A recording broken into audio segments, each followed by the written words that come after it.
En 1982, la dictadura más sangrienta de la historia argentina cumple 6 años. El 30 de marzo de ese año, Buenos Aires se prepara para vivir otra jornada de represión. El gobierno militar dispone un extenso operativo de seguridad a lo largo de la ciudad. Cientos de policías cercan la Plaza de Mayo. Al mismo tiempo, un grupo de carros hidrantes cierra el acceso al puente Pueyrredón. El objetivo: impedir que miles de trabajadores se movilicen hacia la capital federal. El secretario general de la CGT Brasil, Saúl Ubaldini, ha convocado a un paro nacional para protestar contra la junta militar. Se preparan marchas en los principales centros urbanos, pero el gobierno de facto está dispuesto a hacer lo que sea para evitar los reclamos. El ministro del Interior, el general Alfredo Saint-Jean, amenaza a los sindicalistas. Argumenta que están procesados y que no tienen autorización para realizar un acto frente a la Casa Rosada. Sin embargo, la CGT Brasil decide correr el riesgo y desafía la dictadura encabezada por Leopoldo Fortunato Galtieri. A pesar del peligro, los trabajadores salen a la calle para protestar contra el gobierno militar.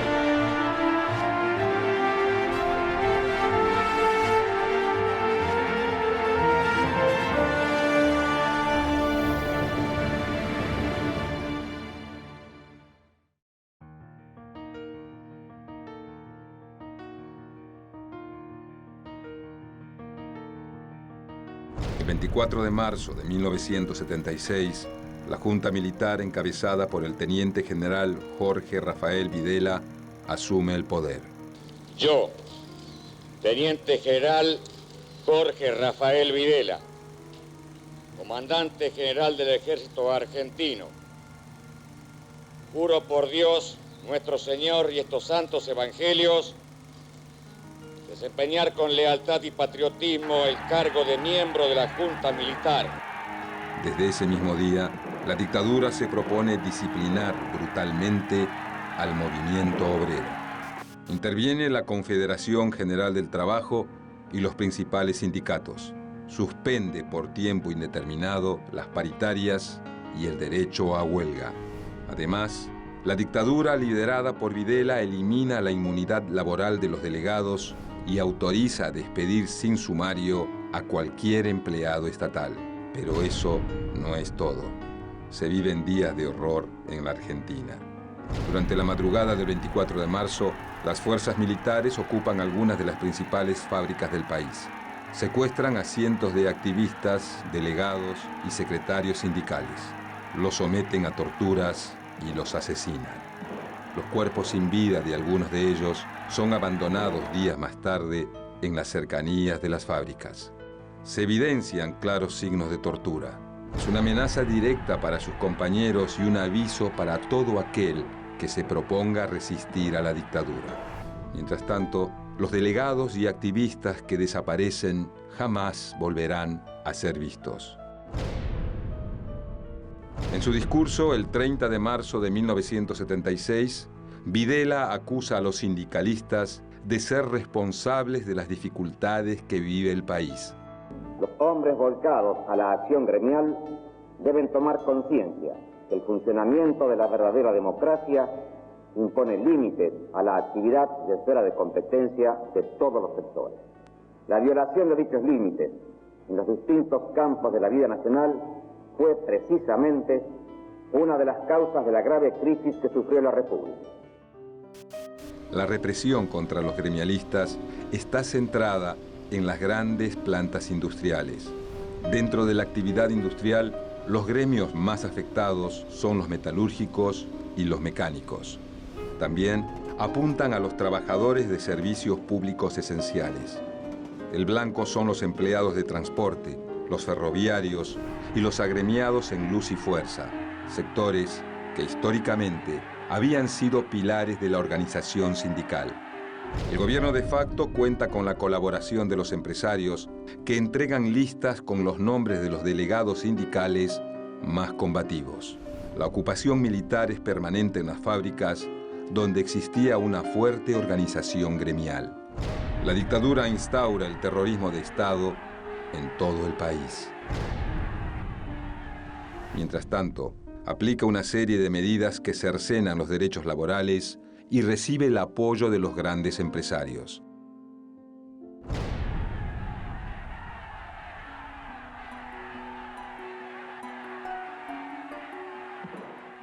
Ante el clima de represión que se vive en el país, la dirigencia sindical intenta rearmarse por fuera de la estructura de la intervenida CGT.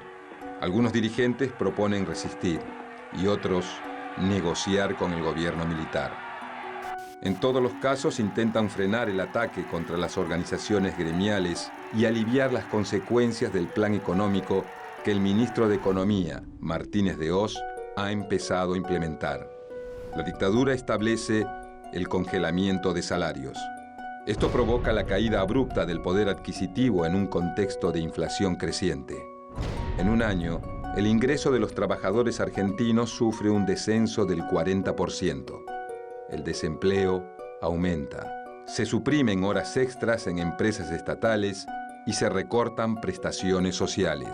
Estas decisiones afectan especialmente a los trabajadores del sector público y a los que se emplean en pequeñas industrias. El plan económico también avanza en otras medidas que profundizan la fragmentación en el ámbito laboral. Se dicta la Ley de Promoción Industrial, que fomenta la relocalización de plantas en zonas alejadas de centros urbanos. De esta manera, se busca aislar los posibles reclamos obreros.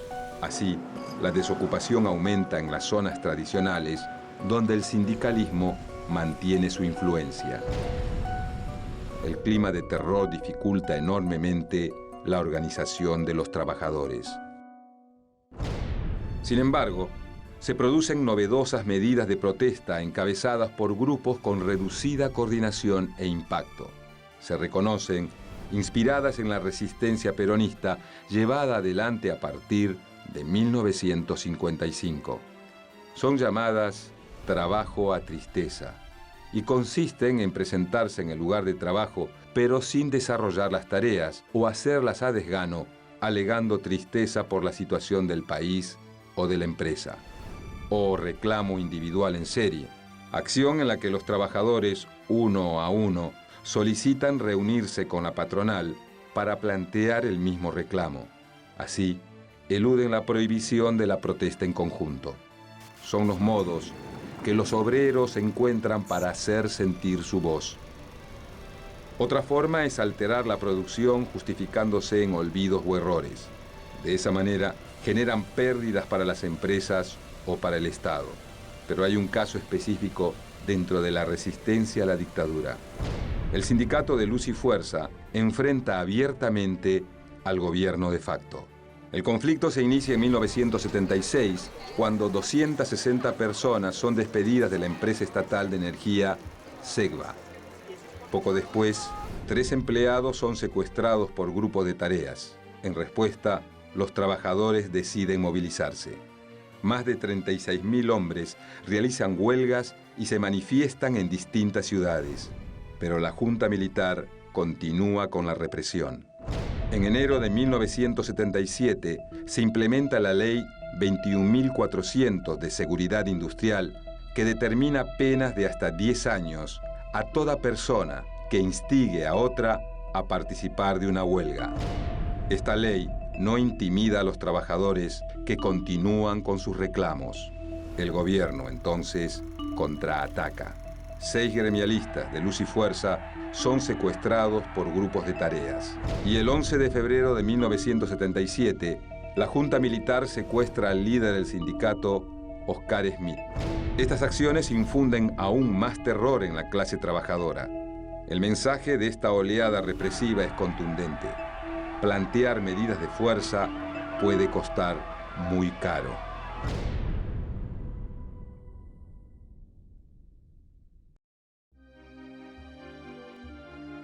Con el correr de los días, se hace evidente la necesidad de constituir una estructura sindical a nivel nacional. Una organización que pueda reclamar y negociar en nombre de todos los trabajadores y que organice su lucha. Durante el mes de marzo de 1977, un grupo de dirigentes sindicales crea la Comisión Nacional de las 25 organizaciones. Allí se reúne a los sindicatos de trabajadores estatales, de aguas gaseosas, telegrafistas, conductores navales, papeleros, telepostales, gastronómicos, telefónicos, camioneros, de luz y fuerza y mineros, entre otros. Sin embargo, la unidad dura poco y para noviembre de ese año se forma la Comisión de Gestión y Trabajo, CGIT, como escisión de la Comisión de los 25. Los sindicatos que permanecen en la Comisión de los 25 sostienen que el sindicalismo debe mantenerse políticamente peronista. Por el contrario, el sector que se va y conforma la CGIT, dirigido por el telepostal Ramón Baldassini, propone un nuevo tipo de sindicato apolítico y profesional. Esta posición es la que esperan los hombres de la dictadura militar y rápidamente comienzan a negociar con este sector. La Comisión de los 25, por el contrario, se hace eco de las demandas obreras y aparece claramente como opositora al gobierno militar. A mediados de 1978, mientras el país se ocupa del Mundial de Fútbol, se provoca una nueva escisión en la Comisión de los 25. Un sector proclive al diálogo con el gobierno se suma a la CGIT y conforma la Comisión Nacional de Trabajo, CNT. Liderados por Baldassini, sus principales dirigentes son Jorge Triaca, de los plásticos, Armando Cavalieri, de empleados de comercio, y Luis Barrionuevo, de los gastronómicos. Por el contrario, los sindicalistas que continúan en la Comisión de los 25 se resisten a la dictadura y no reniegan de su origen peronista. Sus líderes son Raúl Ravitti, de la Unión Ferroviaria, José Rodríguez, de ESMATA, y Ricardo Pérez, de Camioneros. Sin embargo, entre ellos, se destaca el dirigente de los cerveceros, un pequeño gremio que tiene solo 6.000 afiliados. Su nombre, Saúl Edolver Ubaldini. Es el referente más combativo del sindicalismo contra la dictadura y será la figura central del movimiento obrero durante los años siguientes.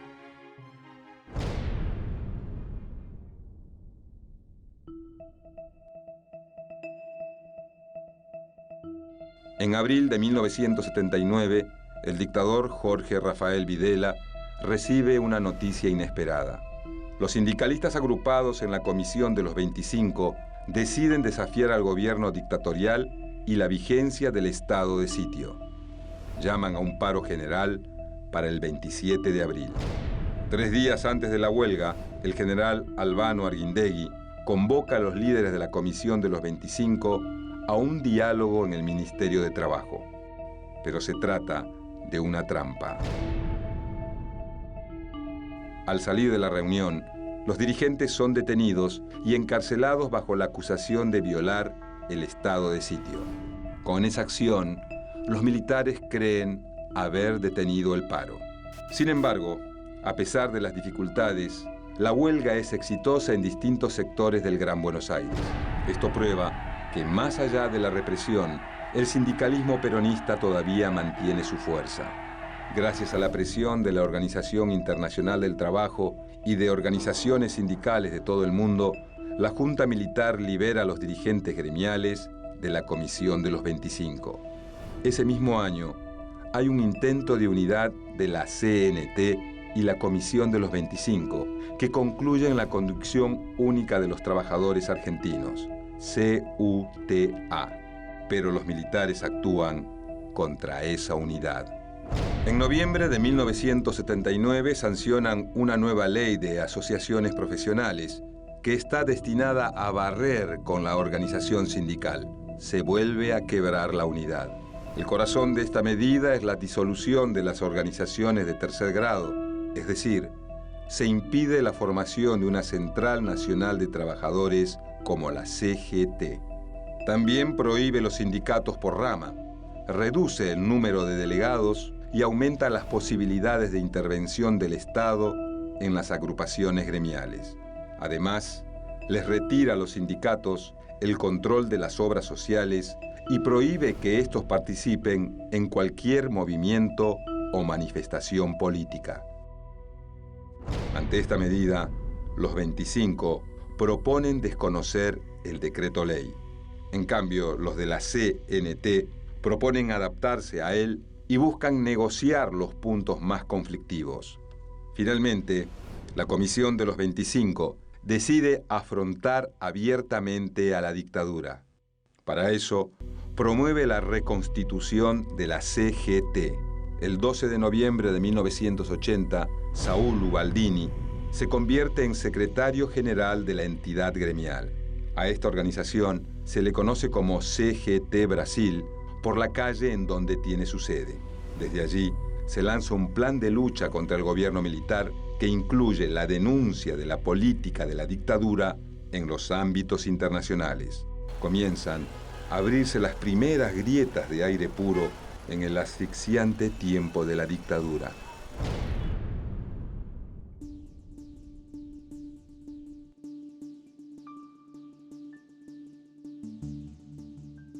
En julio de 1981 se celebra la Asamblea número 67 de la Organización Internacional del Trabajo en Ginebra.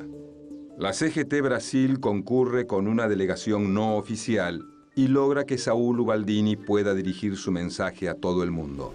Allí, el líder cervecero denuncia la situación que se vive en la Argentina. Poco después, cuando regresa al país, se convoca a una huelga general para el 22 de julio de 1981. A pesar de que la dictadura la declara ilegal, el acatamiento es muy alto. Los militares responden con violencia y encarcelan a gran cantidad de sindicalistas, pero el gremialismo vuelve a tener presencia en las calles. Las protestas organizadas por la CGT Brasil se suceden con mayor frecuencia. En busca de aliados, Ubaldini se acerca a sectores de la Iglesia, de los organismos de derechos humanos y del radicalismo. Una muestra de estos contactos es la convocatoria a la llamada Marcha por Paz, Pan y Trabajo, que se realiza el 7 de noviembre de 1981. La patria convoca al pueblo. Todos aquellos que se sientan trabajadores, todos aquellos que se sientan argentinos, todos aquellos que se sientan dirigentes, pueden venir. Nosotros siempre estamos con los brazos abiertos a ellos. El gobierno amenaza con reprimir y lanza una campaña de intimidación en los medios de comunicación. Más de 10.000 personas participan del acto, que se transforma en el más grande realizado contra la dictadura hasta el momento. Buscamos el alma, el sentimiento que debe tener la Confederación General del Trabajo, donde la defensa de los derechos del trabajador sea prioridad una. Y nosotros luchamos por eso, contra la desocupación, contra los salarios de hambre. Tanto funcionando en nuestro local, porque es nuestro de los trabajadores, tanto funcionando aquí en Brasil, o si no en una plaza o en una esquina. Pero nunca vamos a perder los valores reales que tiene el trabajador y el sentimiento, no solamente de aglutinarse para defenderse, sino para defender los intereses de los demás y de la patria misma. El éxito de la marcha se completa con los signos de debilidad que empieza a mostrar el régimen.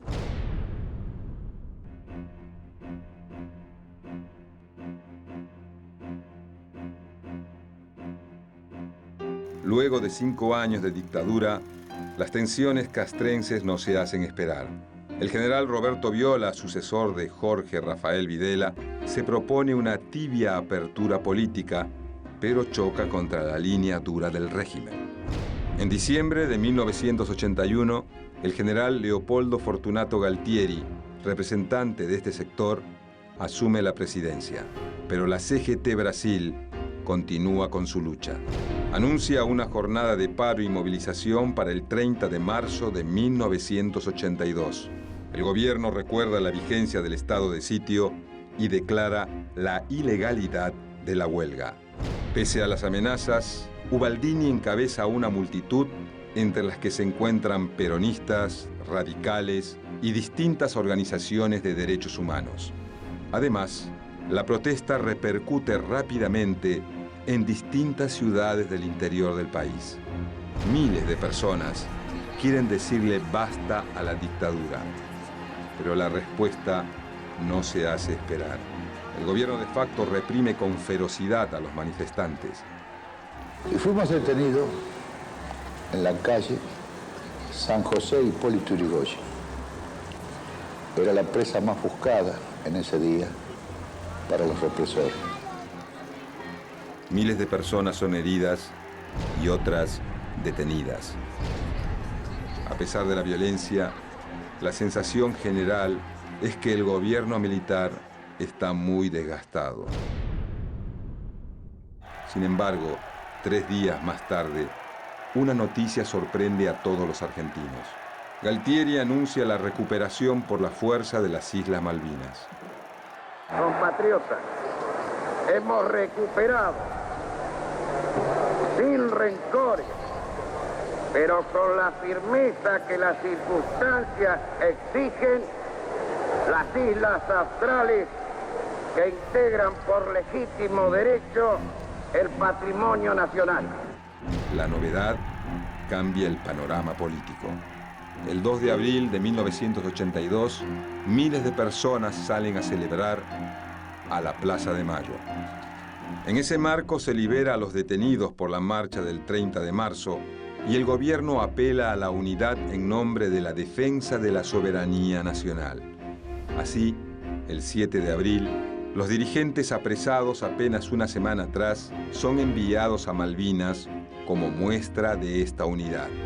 Se vive una suerte de euforia. El 10 de abril, Galtieri vuelve a hablar frente a una multitud en la Plaza de Mayo.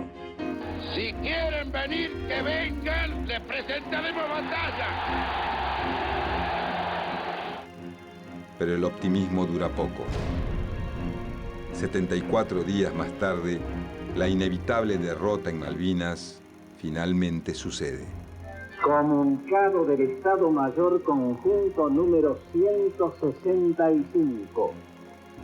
El Estado Mayor Conjunto comunica que en el día de ayer, 14 de junio de 1982, se produjo la reunión entre el comandante de las fuerzas inglesas, general Jeremy Moore, y el comandante de la guarnición militar Malvinas, general de brigada Mario Benjamín Menéndez. En dicha reunión se elaboró un acta en la cual se establecen las condiciones de cese de fuego y retiro de tropas. La guerra ha terminado. Las fuerzas militares argentinas son derrotadas. Al conocerse el papel de los altos mandos durante el conflicto bélico, el clima social es de desengaño y frustración. Galtieri renuncia y el general Reinaldo Vignone asume la presidencia. Pero la dictadura tiene los días contados.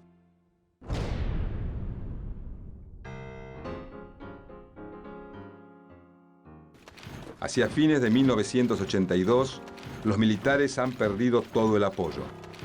Por un lado, se empiezan a conocer los primeros testimonios sobre la represión ilegal de la dictadura. Por otro, la crisis económica, el empeoramiento de las condiciones de trabajo y el cierre de fábricas agitan la protesta social. La CGT Brasil profundiza su lucha. Organiza protestas y movilizaciones de gran masividad. El 6 de diciembre se convoca una huelga general. En esta ocasión, los sindicatos vinculados a la CNT, reunidos en la llamada CGT Azopardo, adhieren por primera vez a una medida de fuerza contra el gobierno militar. 10 días más tarde, se realiza la Marcha por la Democracia, a la que asisten más de 100.000 personas. Durante el año 1983, los trabajadores continúan con sus reclamos y se producen 2 nuevos paros generales, el 28 de marzo y el 4 de octubre, con un muy alto acatamiento. Finalmente, El 16 de octubre de 1983, 2 semanas antes de los comicios, las dos centrales obreras se unifican. Combativos y dialoguistas confluyen bajo la misma sigla de CGT. Saúl Ubaldini queda a cargo de la conducción. Luego de más de 7 años de horror, se abre una nueva etapa para el movimiento obrero. Según el informe de la Comisión Nacional sobre la Desaparición de Personas, CONADEP, más del 30% de los desaparecidos durante la dictadura son trabajadores. En 1983 comienza un nuevo tiempo en el que los trabajadores continúan con sus luchas, pero nunca más bajo la amenaza de la cárcel o la desaparición, sino en el marco del Estado de Derecho, con profundas heridas, con miles de desaparecidos, con resistencias heroicas, silenciosas, a veces invisibles, pero también con contradicciones y desafíos. El movimiento obrero empieza a recorrer el nuevo camino de la democracia. Atrás quedan la derrota, la sangre y el terror.